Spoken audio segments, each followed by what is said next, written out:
magpapaalam na po sa aking pagbablog. Kasi hindi ko makayanan yung mga pagbabas sa akin.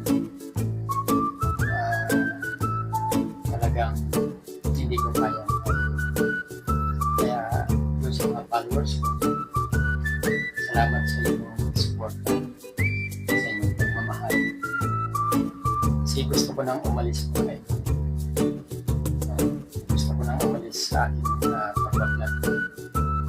Kasi hindi ko nakayanan yung mga pagbabas sa akin. At kung ano pa ang sinasabi nila sa akin. Oo mga idol, aalis na ako.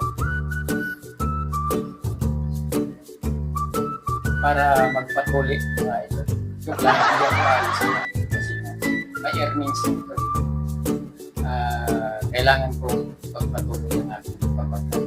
Kasi alam kong ikita ako mga idol. Kaya dun sa mga bago, mga nagsisimula, tuloy-tuloy lang kayo.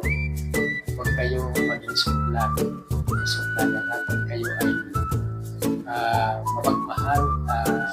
Lagi kayong namamansin. Yan lang ang masasabi ko.